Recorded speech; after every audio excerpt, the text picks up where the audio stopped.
4 times, they have stood on top of the world. 3 times, champions of Europe. No nation has reached more World Cup finals.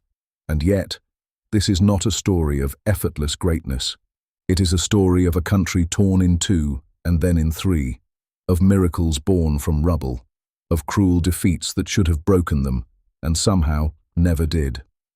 To understand German football is to understand survival itself, a team that has been counted out, written off, and humbled, only to rise again every single time.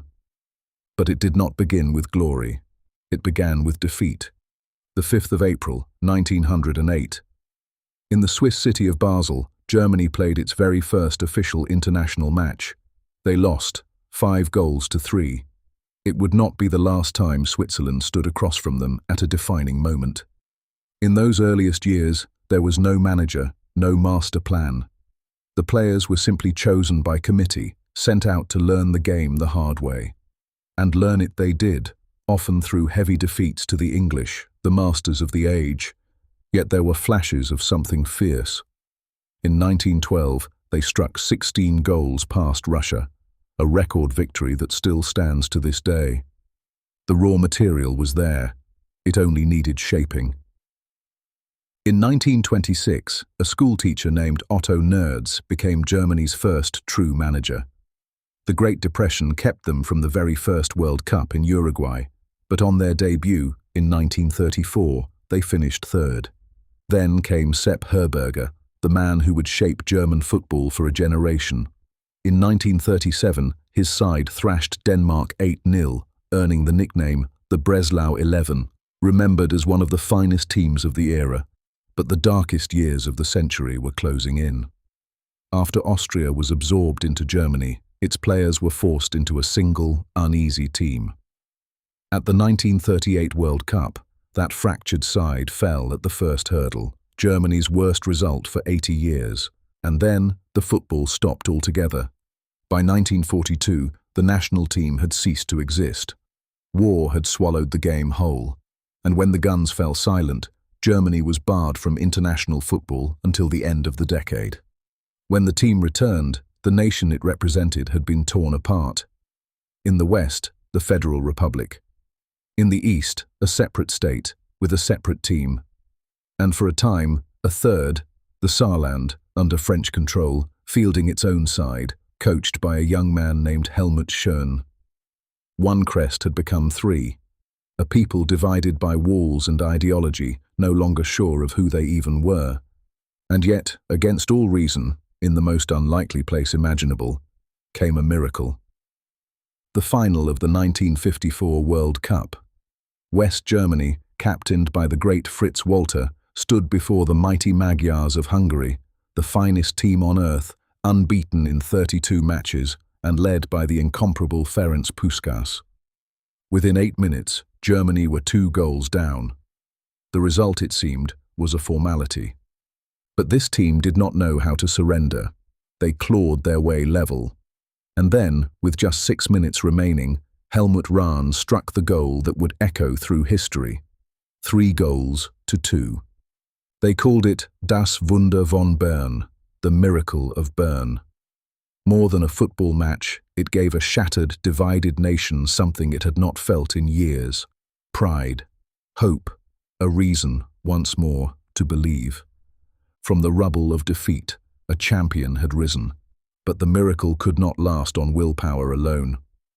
After finishing 4th in 1958, then falling in the quarter-finals of 1962, German football faced a hard truth. The game had moved on. So they rebuilt. Professionalism arrived.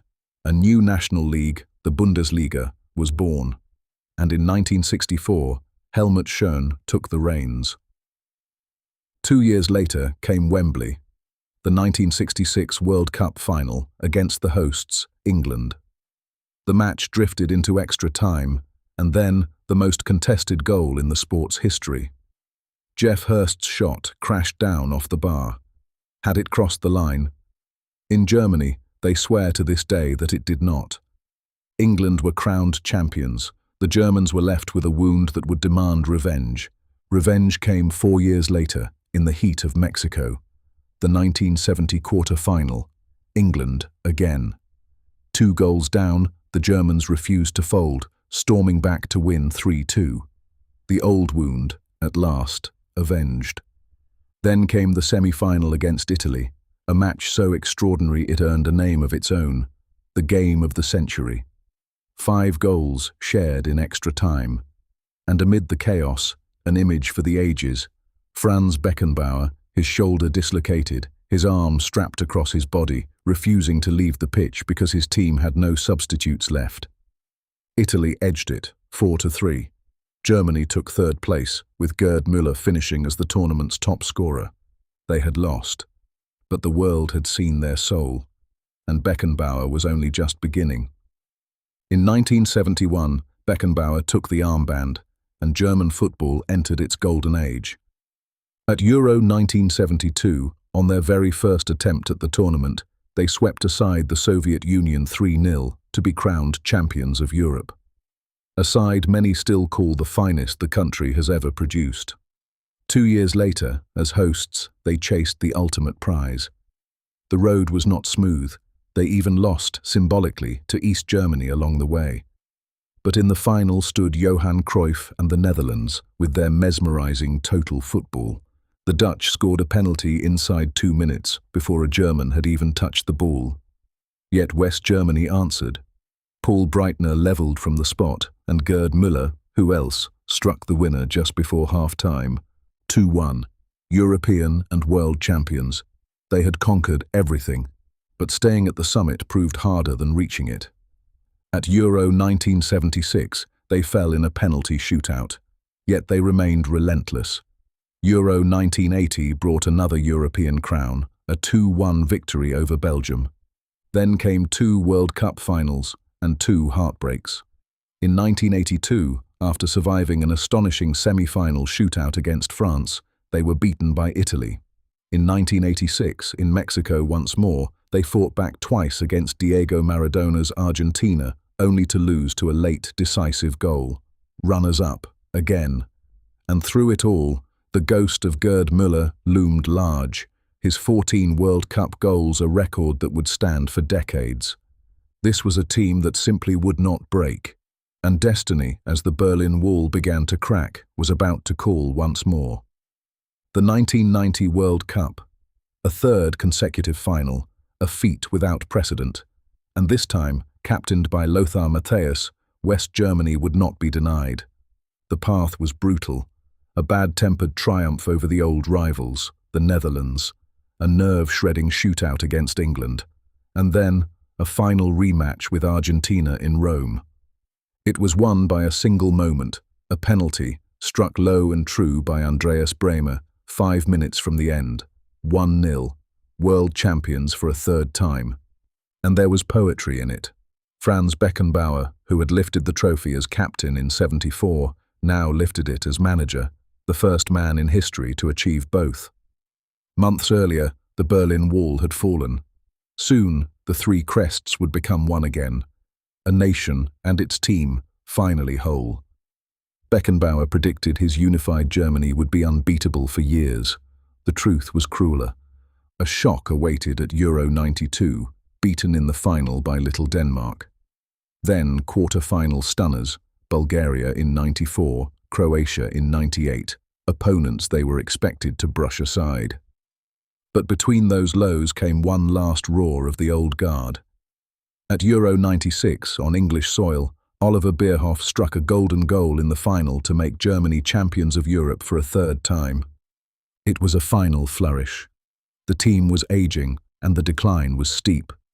Group stage exits at the European Championships of 2000 and 2004 bookended a surprise World Cup final in 2002, lost to Brazil. German football had grown old, it needed to be reborn, so they tore it all down and started again.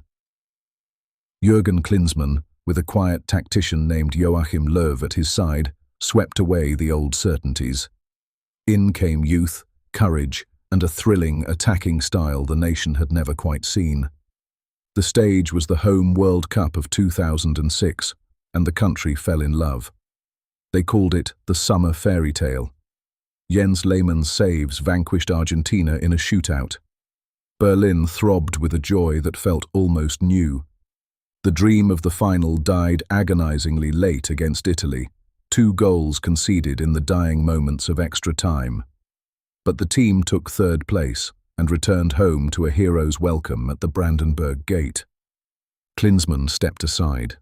Löw took command, and the foundations were now laid for something far greater. 8 years of patient building led to one perfect summer in Brazil. This was the golden generation: Lahm, Schweinsteiger, Müller, Kroos, playing football of breathtaking precision. And in the semi-final, the host nation, Brazil, stood in their path. What followed defied belief. Germany did not merely win.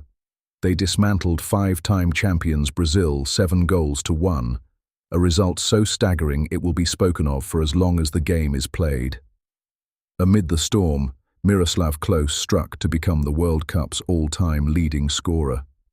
Then, the final: Argentina and Lionel Messi. A tense, exhausting battle settled deep in extra time when Mario Götze cushioned the ball and swept it home, the goal that won the World Cup. 1-0, the 4th star. 24 years after the 3rd, Germany were champions of the world once more. At the very summit of football, the only direction left was down, and the fall, when it came, was steep. In 2018, the reigning champions crashed out in the group stage, their first such exit since 1938. 4 years later in Qatar, under Hansi Flick, it happened again. A proud footballing giant, humbled twice over. Joachim Löw's long, glorious reign had already ended.